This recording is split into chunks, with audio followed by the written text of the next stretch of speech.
आपण शुणुचंती व्यासवाणी।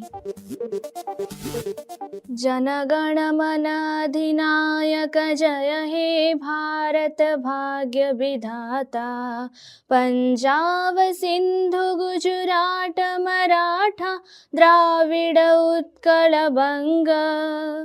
विंध्य हिमाचल यमुना गंगा उच्छल जलधि तरंग। तब शुभ नामे जागे तब शुभ आशीष मागे। गाए तब जय गाथा जनगण मंगलदायक जय हे भारत भाग्य विधाता। जय हे जय हे जय हे जय जय जय जय हे।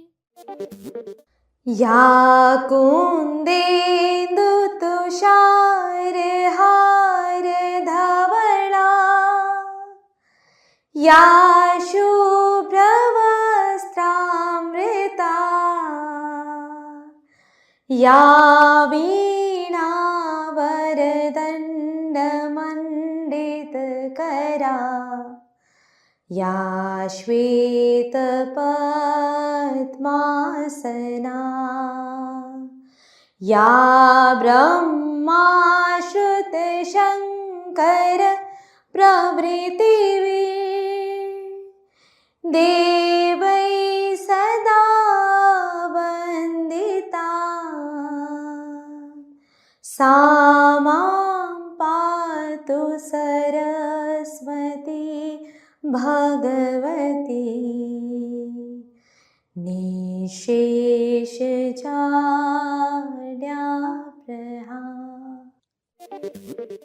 नमस्कार व्यासवाणी खबर सहित मुस्मृति रेखा। प्रथमे मुख्य खबर। फकीरमोहन विश्वविद्यालय विकसित भारत प्रसंग को नहीं जातीय आलोचना चक्र आरंभ। 16 अर्थ कमिशन राज्य सरकार बैठक अनुष्ठित। आसंता फेब्रुआरी 13 तारिख विधानसभा बजेट अधिवेशन आरंभ हो। आज अपराह्न राज्य कैबिनेट गुरुत्वपूर्ण बैठक अनुष्ठित हो। फाइलेरिया निराकरण पर फेब्रुआरी 10 तारिख सारा राज्य में सामूहिक औषध सेवन कार्यक्रम आरंभ हो। आसंता सप्ताह संसद में उपस्थापित हो नुआ आयकर बिल एवं इंग्लैंड विपक्ष प्रथम दिनिकिया मुकाबला भारत 4 विकेट विजयी। 12 बाटे दिनिकिया लगी आज पहुंचे भारतीय दल। एबे संपूर्ण खबर। फकीरमोहन विश्वविद्यालय विकसित भारत प्रसंग नहीं एक 2 दिनिया जातीय आलोचना चक्र आरंभ होईछि। कुलपति प्रोफेसर संतोष कुमार त्रिपाठी अध्यक्षतार स्नातकोत्तर सांबादिकता और गणयोगाजोग विभाग पक्षर विकसित भारत गठन दिगरे गणमाध्यमर भूमिका शीर्षक जातीय आलोचना चक्र आयोजित होईछि। गणमाध्यम सह समस्ते निज निज क्षेत्र में रही विकसित भारत 2047 गठन प्रति विशेष अवदान देवा आवश्यक बोली कुलपति मत व्यक्त करथिले। एथिरे जामिया मिलिया इस्लामिया विश्वविद्यालय सांबादिकता विभाग प्रतिष्ठाता निर्देशक प्रोफेसर विश्वजित दास मुख्य वक्ता भाव जोगदे गणतंत्र रे विकसित शब्दर व्यवहार एहर दिग और उपनिवेशवाद संपर्क में आलोकपात करथिले।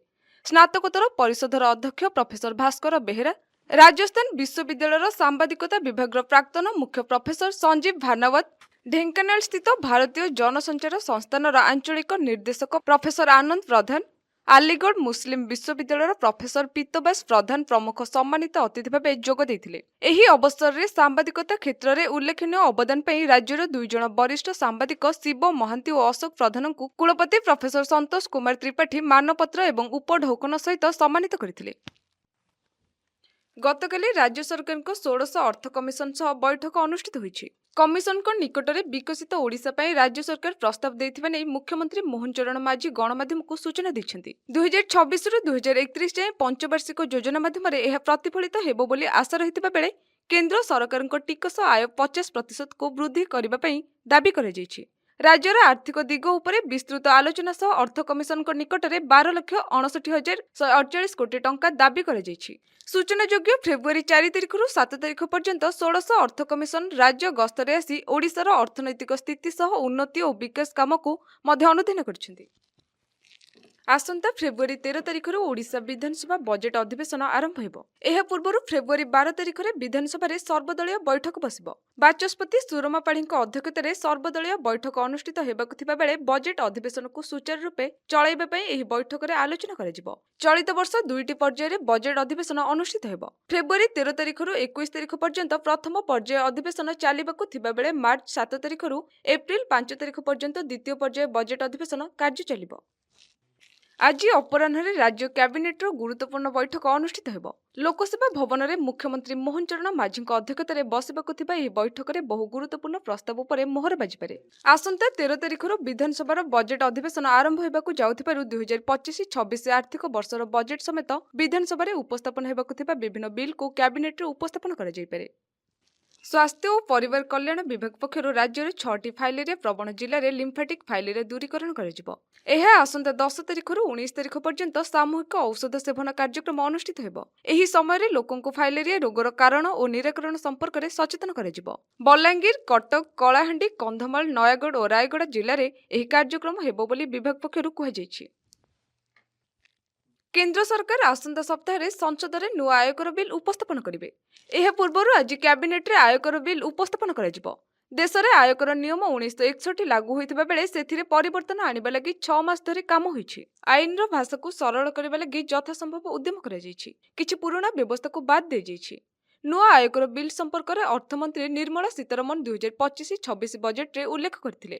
ଶ୍ରୀ ପାଣ୍ଡେ ସ୍ପଷ୍ଟ କରିଛନ୍ତି ଯେ ବଜେଟ୍ରେ ଆୟକର ସ୍ଲାବ୍ରେ ହୋଇଥିବା ପରିବର୍ତ୍ତନ, ଛାଡ଼, ରିହାତି, ଟିଡିଏସ୍କୁ ନେଇ ହୋଇଥିବା ଘୋଷଣା ରହିବ। ଭାରତ ଇଂଲଣ୍ଡ ଦିନିକିଆ ଶୃଙ୍ଖଳା ଅନ୍ତର୍ଗତ ପ୍ରଥମ ଅନ୍ତର୍ଜାତୀୟ ଦିନିକିଆ ମୁକାବିଲାରେ ଭାରତ 4 ୱିକେଟ୍ରେ ବିଜୟୀ ହୋଇଛି।